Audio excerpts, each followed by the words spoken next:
জয় শ্রীকৃষ্ণ। রাধে রাধে ভক্তবৃন্দ। মোক্ষদা একাদশী 2025 কবে?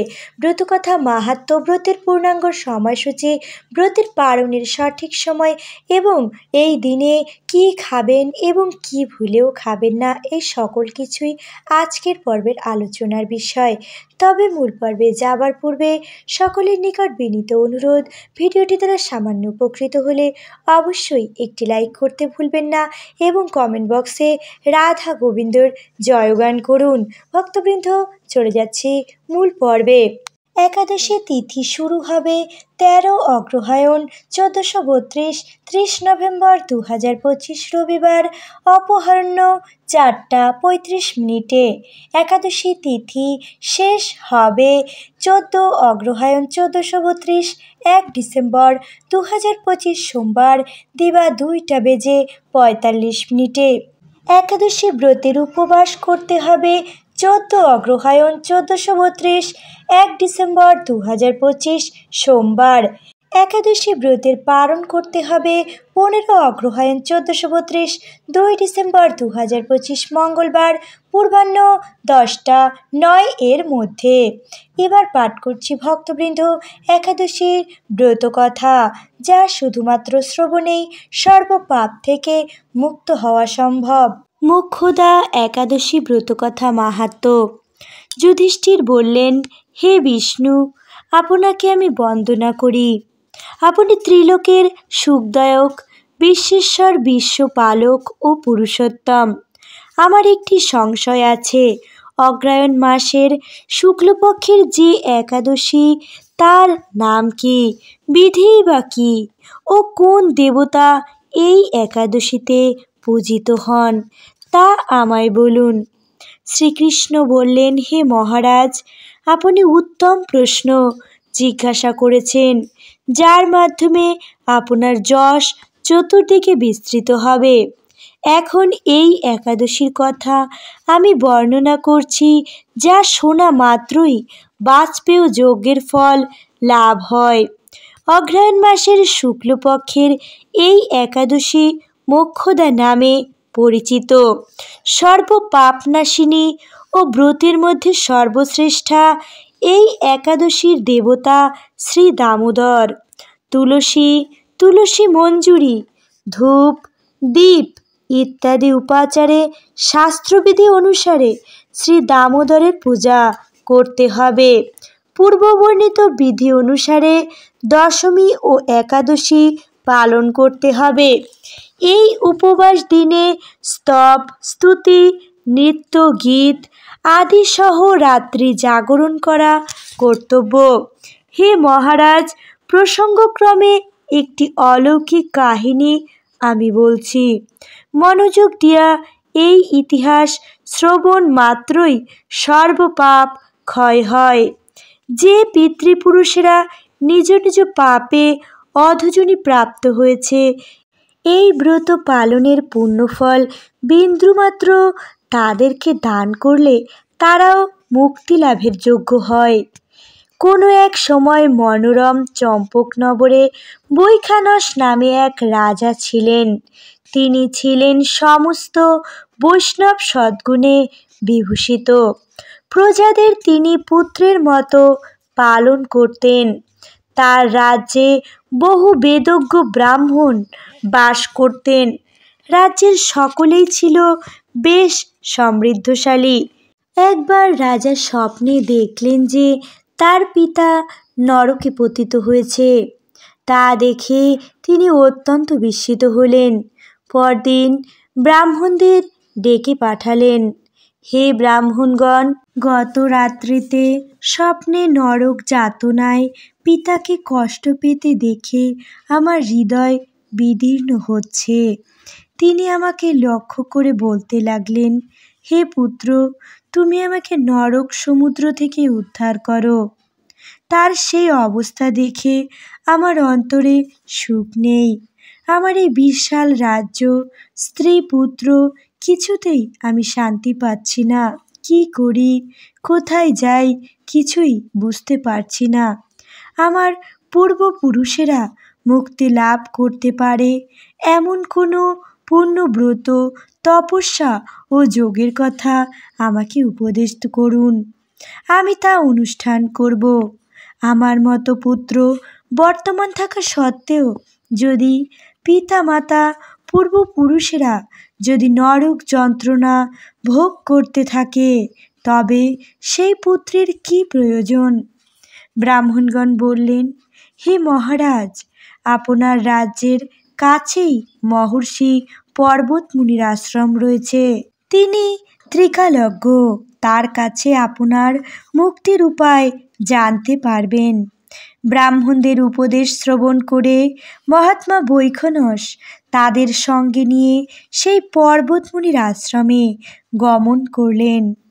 তারা দূর থেকে ঋষিবরকে সাষ্টাঙ্গ প্রণাম করে তার কাছে গেলেন। মুনিবর রাজার কুশল বার্তা জিজ্ঞাসা করলেন। রাজা বললেন, হে প্রভু, আপনার কৃপায় আমার সবই কুশল, তবে আমি একদিন স্বপ্নযোগে পিতার নরক যন্ত্রণা ও কাতর আর্তনাদ শুনে অত্যন্ত দুঃখিত ও চিন্তাগ্রস্ত হয়েছি। হে ঋষিবর, কোন পুণ্যের ফলে তিনি সেই দুর্দশা থেকে মুক্তি পাবেন, তা উপায় জানতেই আপনার শরণাগত হয়েছি। রাজার কথা শুনে পর্বতমুনি কিছুক্ষণ ধ্যানস্থ হয়ে বললেন, হে মহারাজ, পূর্বজন্মে তোমার পিতা অত্যন্ত কামাচারী হওয়ায় তার এই রকম অধোগতি লাভ হয়েছে। এখন এই পাপ থেকে মুক্তির উপায় বর্ণনা করছি। অগ্রহায়ণ মাসের শুক্লপক্ষের মোক্ষদা একাদশী পালন করে সেই পুণ্যফল পিতাকে প্রদান করো। সেই পুণ্যের প্রভাবে তোমার পিতার মুক্তি লাভ হবে। মুনির কথা শোনার পর রাজা নিজ গৃহে ফিরে এলেন। সেই পবিত্র তিথির আবির্ভাবে তিনি স্ত্রী পুত্রাদি সহ যথাবিধি মোক্ষদা একাদশী ব্রত পালন করলেন। ব্রতের পুণ্যফল পিতার উদ্দেশ্যে প্রদান করলেন। ওই পুণ্যফল দানের সঙ্গে সঙ্গে আকাশ থেকে পুষ্প বৃষ্টি হতে লাগল। হে পুত্র, তোমার মঙ্গল হোক। এই বলতে বলতে বৈখানস রাজার পিতা নরক থেকে মুক্ত হয়ে স্বর্গে গমন করলেন। হে মহারাজ যুধিষ্ঠির, যে ব্যক্তি এই মঙ্গলদায়িনী মোক্ষদা একাদশী ব্রত পালন করেন, তার সমস্ত পাপ বিনষ্ট হয় এবং মৃত্যুর পর মুক্তি লাভ করে। এই ব্রতের পুণ্য সংখ্যা আমিও জানি না। চিন্তামণির মতো এই ব্রতটি আমার অত্যন্ত প্রিয়। এই ব্রত কথা যিনি পাঠ করেন এবং যিনি শ্রবণ করেন, উভয়েই বাজপেয় যজ্ঞের ফল প্রাপ্ত হন। হরে কৃষ্ণ। ভক্তবৃন্দ, একাদশী পালনের প্রস্তুতি দশমীর দিন থেকেই নিতে হয়। দশমীর দিন কাঁসার পাত্রে ভোজন করা নিষিদ্ধ এবং আমিষ আহার সম্পূর্ণভাবে নিষিদ্ধ। এই দিন নিরামিষ আহার গ্রহণ করুন এবং রাতে খাবার পর অবশ্যই দন্ত মার্জন করে তারপরেই ঘুমাতে যান। একাদশীর দিন খুবই ভোরে ঘুম থেকে উঠে স্নান কার্য শেষ করুন। স্নানের জলে অবশ্যই গোমূত্র অথবা গঙ্গাজল মিশিয়ে স্নান করুন। স্নানের পরে শুদ্ধ হলুদ রঙের বস্ত্র সম্ভব হলে পরিধান করুন। এরপর অবশ্যই শ্রীহরির পূজার্চনা করুন। শ্রীহরির চরণে তুলসী পত্র, তুলসী মঞ্জুরি, পুষ্প ইত্যাদি অর্পণ করুন এবং এই সময় অবশ্যই সংকল্প মন্ত্রটি পাঠ করুন। সংকল্প মন্ত্রটি এই ভিডিওর শেষেই দিয়ে দিচ্ছি, আপনারা স্ক্রিনশট নিয়ে রেখে দিন, কেননা প্রতিটি একাদশীতেই সংকল্প গ্রহণ করা এবং পারণ মন্ত্র উচ্চারণ করে পালন করা অত্যন্ত আবশ্যক। ভক্তবৃন্দ, একাদশীর দিন সূর্য প্রণাম, সূর্য জল অর্ঘ্য প্রদান এবং এই দিন অবশ্যই তুলসী পূজা করুন। কিন্তু ভক্তবৃন্দ, ভুলেও এই দিন তুলসী পত্র ছিঁড়বেন না। এই দিন তুলসী পত্র ছেঁড়া নিষিদ্ধ। ভক্তবৃন্দ, এই দিন অধিক সংখ্যক হরিনাম জপ, হরিনাম শ্রবণ কীর্তনের মধ্যে দিয়ে দিন যাপন করুন। এই দিন কোনো প্রকার মিথ্যা ভাষণ, পরনিন্দা, পরচর্চা, গাছ কাটা, মানুষকে কষ্ট দিয়ে কোনো রকম কথা বলা, এমনকি পশু পাখিকে আঘাত করাও নিষিদ্ধ। ভক্তবৃন্দ, এই দিনটি অতি পবিত্র। এই দিনে কোনো প্রাণীকে কষ্ট দিয়ে কোনো প্রকার কথা বলবেন না। এই দিনে যে সকল ভক্ত সবজি গ্রহণ করবেন তারা অবশ্যই সবজি কাটার ক্ষেত্রে সতর্কতা অবলম্বন করবেন, কেননা এই দিন রক্তক্ষরণও নিষিদ্ধ। ভক্তবৃন্দ, সবজি গ্রহণের ক্ষেত্রে সিম, বরবটি, মটরশুঁটি, এমনকি বাঁধাকপি, বেগুন, তেতো জাতীয় কোনো খাবারও এই দিন গ্রহণ না করা ভালো। ভক্তবৃন্দ, তার পরিবর্তে মিষ্টি আলু, গোল আলু, কুমড়া, বাদাম, ফুলকপি ইত্যাদি সহযোগে প্রস্তুত করা সবজি গ্রহণ করুন। সবজি প্রস্তুত করার ক্ষেত্রে অবশ্যই বিশুদ্ধ ঘি বা সূর্যমুখী বা বাদাম তেল ব্যবহার করুন।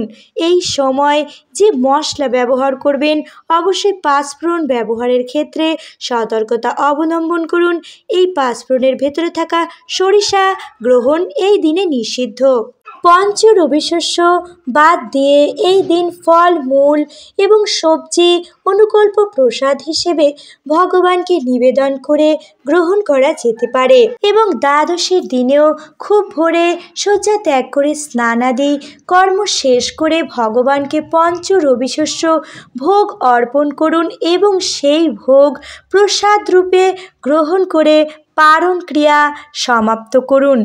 নিজে একাদশী ব্রত পালন করুন এবং অন্যকে একাদশী ব্রত পালনে উৎসাহিত করুন। করুণাময় ঈশ্বরের কৃপায় সকলেই ভালো থাকবেন, সুস্থ থাকবেন, এই প্রার্থনা জানিয়ে আজকের ভিডিওটি শেষ করছি। হরে কৃষ্ণ।